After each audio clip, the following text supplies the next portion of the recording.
We'd like to now transition to part 2 of our webinar today, focusing specifically on providing individualized instruction.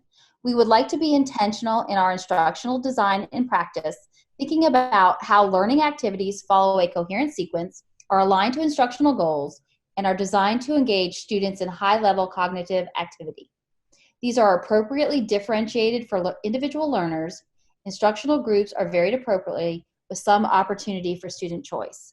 So let's focus for just a minute on why we would spend time exploring the importance of providing individualized instruction in the virtual classroom environment. In order to meet the needs of diverse learners effectively, it's essential to identify and plan to respond to individual student-level needs. Absolutely, Kim. And in this virtual environment, it is critical to be intentional about integrating individualized instruction. That includes ensuring that teams of specialists, educators, and families have collaborated to build individualized plans that are responsive to the needs of both the student and family. It is also imperative that curriculum is tailored to focus on the most critical skills required for success, and that all educators and support staff are provided with the tools to meet the needs of diverse learners. In order to set a purposeful and individualized environment, it will be important to build meaningful partnerships in support of the learner. In order to begin, educators must realize that intentional norms, structures, and schedules will need to be co-created with the student and family needs as the central focus. Family buy-in is also a critical component in the development of the plans that adequately support diverse learners, as students will benefit most from the wraparound support of a collaborative team of educators and supporters. And so one way for teachers and related service providers to reach out to families and establish a plan for support that meets their needs is to administer a feedback survey targeting distance learning support. Many school districts have already implemented such surveys. The feedback survey provides the opportunity for all educators who work with the student to identify key information, including access to reliable internet and devices, preferred methods of communication, and information regarding the optimal times the student is available to receive educational services. It is also important to remember that each student's situation is unique and that this is just one of the first steps in beginning to gather information about the background and context required to develop a specific and actionable plan. A couple of other considerations include how to provide communication in multiple languages for families that are not English speaking, and how you would also want to consider diverse methods for submission, including electronically, by mail, or community drop-off locations. So just a note, as we examine these support documents, none of these templates replace an IEP or any other federally required documents, but instead seek to support their overall implementation in a virtual environment. And if you would like to look at another example of a feedback survey, please access the resource folder in this webinar.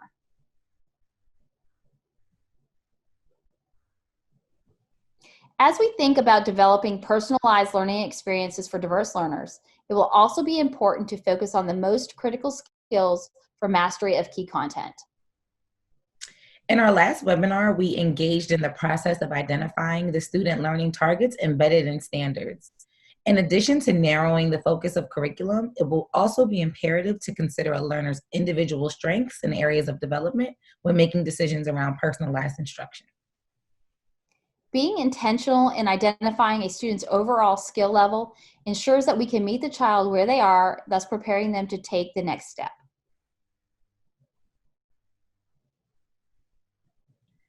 So take a moment to review this student needs at a glance tool. This is a resource that compiles the specific and actionable information from a variety of sources, including an individualized education plan, 504 plans, English learner support plans, and any other specialized plans for distance learning, in effort to provide educators with the information that they need to best reach the student in the virtual environment. You'll notice that the tool identifies any relevant classifications, student strengths, and opportunities for growth. There's also a list of accommodations that should be implemented in the virtual environment that can be easily referred to as the teacher plans for individualized instruction and support. And in addition to those things, the academically centered needs of the learner, the tool also highlights the critical SEL considerations, like the fact that this particular student has a parent that works overnight and is therefore generally unavailable to support the student during typical instructional hours. You can find this document on page 10 of your participant guide. We'll give you a moment to open it up and review the document.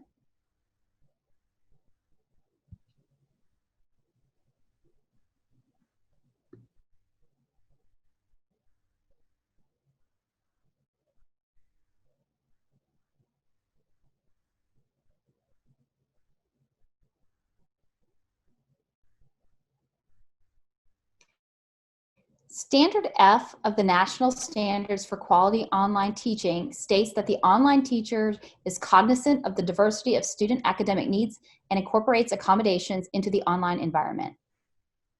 And so here we have the different components of that standard in the rubric and their corresponding indicators on national teacher frameworks. Take a moment to review.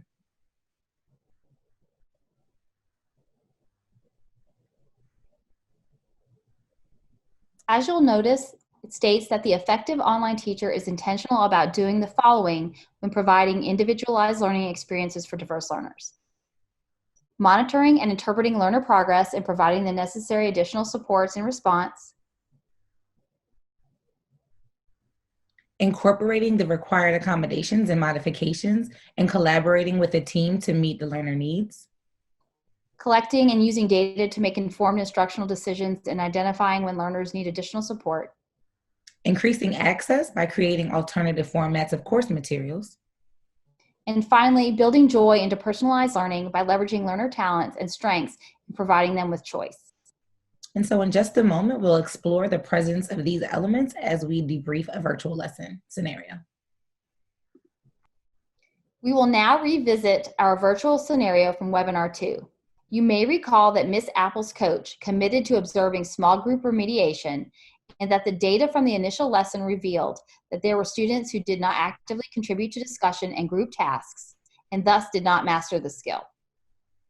Today's post-visit conversation will debrief a session with 8 students, 2 of whom did not participate in the first lesson due to connectivity issues, 2 students with IEPs, 1 English language learner, and 3 students that received Tier 2 interventions in the traditional setting. We also have the student output from one of the breakout rooms in response to a prompt from the novel read aloud. Please take a few moments to review the documents beginning on page 12 of the participant guide. We'll pause here.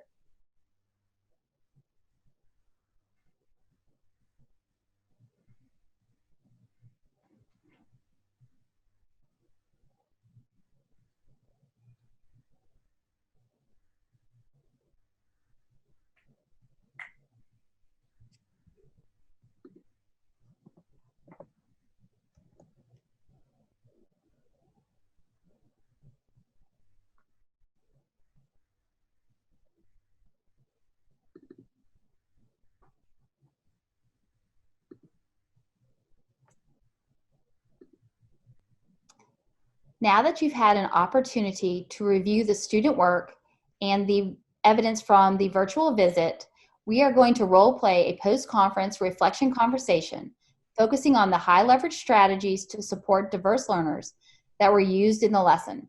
The teacher will reflect on the impact of those strategies on student learning during the lesson. Ready, Ms. Apple? I'm ready. So let's go ahead and we'll just start from the beginning. So first of all, thank you very much for allowing me to be part of the virtual lesson. I really appreciated being able to join your breakout groups. Thank you so much for taking the time to be there. I appreciate it as well. So we're going to begin by reflecting on a few questions, really focusing on what students were able to accomplish during their time in the lesson. And so let's just start there. So thinking about that, during the lesson, what were students able to learn and how do you know? Yeah, so I was really happy to be able to see that the 8 students that were in the lesson were able to provide me with individual student level knowledge of how they were able to cite their evidence. So that was a big piece of it. The exit ticket did reveal to me that all 8 students understand what an inference is. They can define it. if they see inference in a question stem or in a prompt, they know how to start thinking and what they should be looking for.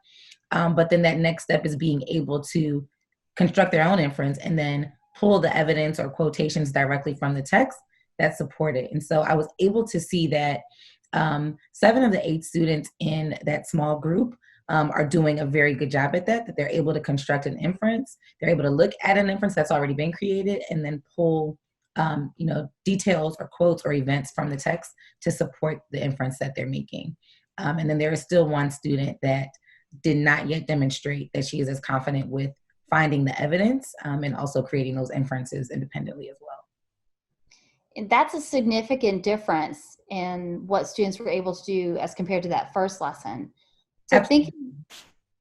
So thinking about that, let's pause for a moment and can we label what were the strategies, what were those high leverage practices that you focused on utilizing in this lesson that supported that? So I think the first strategy was going to the small group. And so as you know, there are several different need levels in that mix of 8 students. And so all of them have either an IEP or a 504 that requires some additional needs and scaffolds for them. And so in that smaller group, I was able to provide those things. So one, we were in a less restrictive environment because it was smaller groups. We started as 8 and then broke up into even smaller groups of 4 and 4. Additionally, I was able to build in more time for the students to work with the content. So whereas in the whole group, we only spent about 10 minutes together with me modeling, I was able to take about 15 minutes and model for the students. And then they had another additional 15 minutes to really kind of process and work through the content independently. And I think that additional 15 minutes or so just really kind of created the space that they needed. The second strategy, I think, was looking at the data. I was able to intentionally group the students. So I put them in those groups of 4 based on where they had demonstrated that they did well. So for the students who had already demonstrated that they had a grasp on understanding the overall process of developing an inference or making that claim, I put them together. And the students who needed a little bit more support with citing the evidence and building that into their responses, I put them together. And I think an additional strategy was tailoring the graphic organizer that we use. And I thank you again for helping me do that. Originally, it was a note tracker that was geared at being able to see what was happening in the other breakout rooms as I was circulating through the groups. And I think I was able to spend more time with the groups to ensure that the students were on task, but the graphic organizer itself was structured in such a way that it had the prompt there visible for the students. So I think it was just a visual reminder of how to keep them on task and engaged in what we were working on at that moment. But then there was also space for each student to share their thoughts, their own individual details that they were pulling from the text, and they then connected that to the overall response that they worked together to construct. So I was able to not only ensure that the students were on task, I was able to ensure that they were accountable for contributing, and also to ensure, to check for understanding as far as the quality of those contributions. So I want to really point out, really highlight your flexibility and responsiveness to the needs of your students in modifying the high leverage practices that you utilize in this second lesson.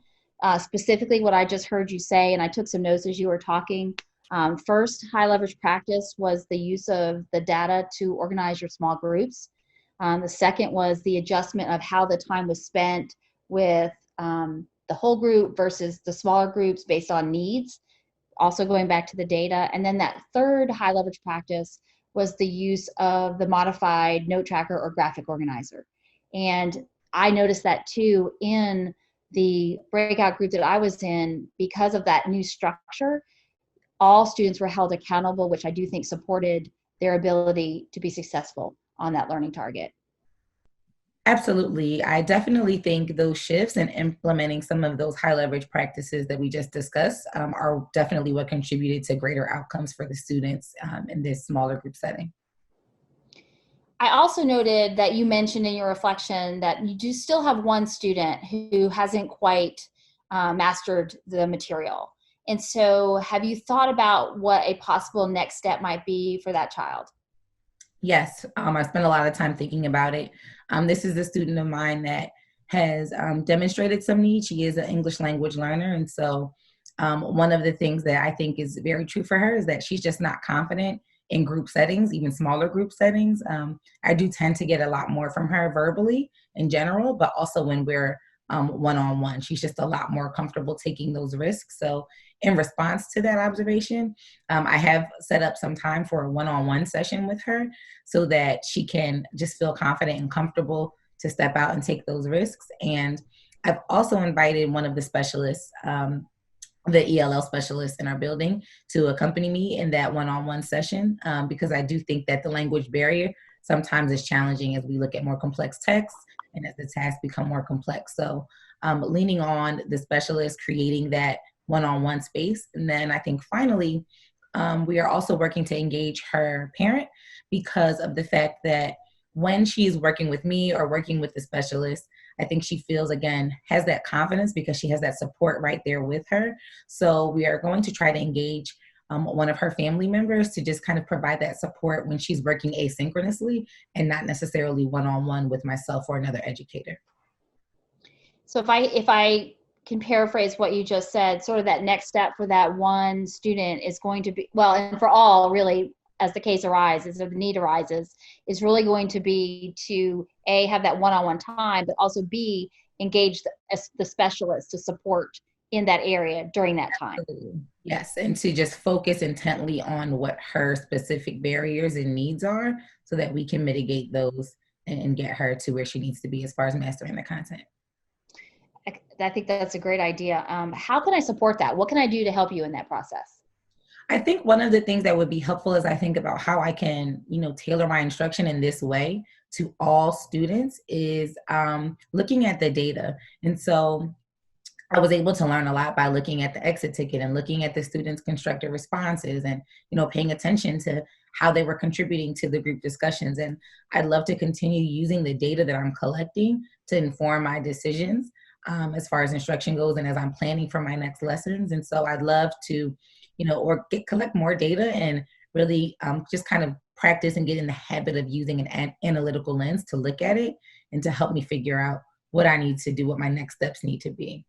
And I think the other piece is I figured out what was best for kids, I think on like the third iteration of this lesson. And I would really like the opportunity to take some of the things that I've learned in just this, one unit around providing more time for students and, getting a specialist to work with students who have, additional needs, like how I can incorporate that on the front end so that we're maximizing instructional time for kids. So a couple of things that I hear you say, and I would absolutely love to be a thought partner with you in this work. So number one, maybe helping you think through how you can be proactively engaging those specialists in the lessons based on needs of students.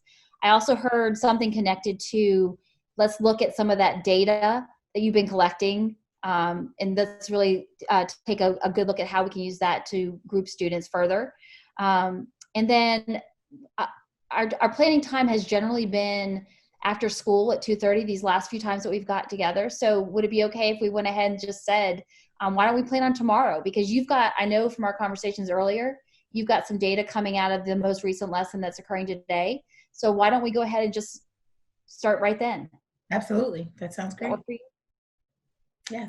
All right. So let's go ahead and step out of our role play for just a moment and reflect on how the high leverage practices implemented by Ms. Apple supported the diverse needs of the learners in her virtual classroom. And we're going to ask Ms. Apple to step out of her role and just talk us through that a little bit. Absolutely. And so I definitely think that, as playing the teacher role, it was impressive how Ms. Apple was able to really, really, really intentionally identify the individual needs of the students in the group. And so you heard how she identified 2 students received tier 2 interventions. 1 student is an English language learner. Other students have connectivity issues. So she went into the small group with a very detailed understanding of the needs of the student and also their personal circumstances, which may impact how they show up in her virtual classroom. I think with that knowledge, she was then able to build out a lesson that, again, met them where they were. So they had those small groups. She had her graphic organizer. She accommodated that graphic organizer. She built in additional time according to, specialized plans that existed for some of the students in that group. And she was able to get, much better results than she initially did from those students in the whole group lesson. So I think one, again, just really truly understanding at an individual level where students are and what they need, and then figuring out how to adjust and adapt to those individual needs within the lesson was a key takeaway from Ms. Apple. Thank you, Kia. So we'd like to now give you a moment to pause and plan, and to think about how you and your staff are utilizing high leverage strategies to provide individualized instruction for students. Think again about successes, challenges, and opportunities. Consider specifically what those opportunities are that exist to maximize the outcomes for diverse learners. Take some time to jot down those ideas on page 15 of your participant guide. Be sure to include how you will hold yourself accountable. We'll pause for just a few moments here.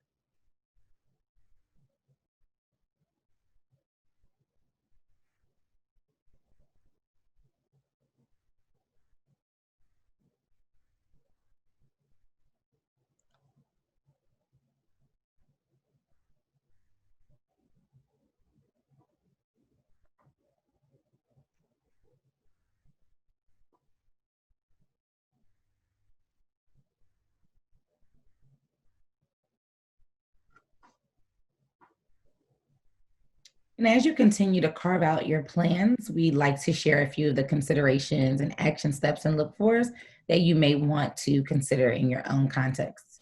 So as you think about prioritizing providing individualized instruction to diverse learners, remember to create opportunities for specialist educators and families to work collaboratively to build responsive plans for support. You also want to consider where the content expertise lies on your team so that you can modify the curriculum with a focus on the most critical skills required for success.